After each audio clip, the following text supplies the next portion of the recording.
It's day 13 and I'm sitting under the shade of an acacia tree in a flat gravel plain, one day from Riyadh, and journey's end for us tomorrow at day 14 of leg one of our journey, because of course our journey is in 2 stages and continues west to Jeddah, and that leg starts on January the 16th next year after a break, because that replicates the 2-phase model that explorer St John Philby followed in 1917. So last night we camped near the fort of Abu Jifan, a very well-known waterhole, and that for Philby was one of the first watering places that he was able to reach after leaving the great oasis of Hufuf and Al-Assa. And it was a beautiful night for us. The wind that has been quite strong for the past few days abated. It was a beautifully calm evening. Temperature dropped to 9 degrees. A beautiful new moon, a Hilal moon, rose briefly and then sunk behind the escarpment. It was a rocky landscape last night. Mars, again, the stars were incredibly bright. Mars, Jupiter, Orion, very evident. We had bats flying around the acacia tree underneath which we camped. And as the sun was setting, we walked over to the wells that Philby was keen to visit, and we were able to lower a bucket on a long rope and pull up, and from about 30 metres down pulled up dirty but sweet water, not smelling of sulphur at all, so good clean water if he had the time just to filter it a little bit. So I'm sure his camels were delighted for that. And this morning we've set off usual time. Alarm went off 5:30. Reem and I were on the move by 7, heading down a beautiful escarpment with hoopoe and eagles soaring. A beautiful morning, and we did probably, I don't know how many kilometres we walked, but quite a few. But we've sped ahead now in the 4-wheel drive vehicles to a tree, and we're waiting for some students to come out and join us from Riyadh, because one of the key aims of our journey is to inspire young people, so we're really looking forward to them joining us tonight.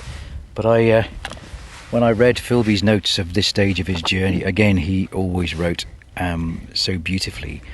And what's apparent is that the desert was much more of a living desert when he did his journey 105 years ago. He spoke about seeing tracks of gazelle, of seeing desert jerboa, seeing oryx, and all sorts of wildlife, desert hare, foxes, and he was clearly walking through a desert that was alive with live wolves, bustards, the birds that the Bedouin love to hunt so much. But for us, we haven't seen a single track of an animal like that. The largest mammal we have seen is a fox. We startled one fox, but other than that, it's just been fox tracks, really. But Philby fell short of Abu Jifan, where we camped last night. He and his men were so weary, and they'd had nothing to drink for a very long time, and so they stopped to pitch up tents, and they sent the 2 strongest camels ahead to the waterhole in the hope that they could come back with full goat skins of water which they could use. They were lucky in that walking towards them, heading east for the oasis of Hufuf, was a shepherd, and they managed for the princely sum of $10 each. They bought 2 sheep, but they couldn't cook them until the water came back, so they had to sit in their tents, hungry, thirsty, uncertain, and it wasn't until midnight that the 2 outriders came back with water enough for them to drink and to cook their meat. So the next day they pushed on to the wells that we camped by the side of last night, and it said the camels were couched and driven after unloading to the troughs, where the thirsty brutes pushed and struggled for a place, and extending their long necks to the water, drew in long draughts, pausing a while to shake their dripping blubber lips, and again descending to the troughs, which the men, drawing and pouring amain, had much ado to fill as fast as the outstretched necks absorbed their contents.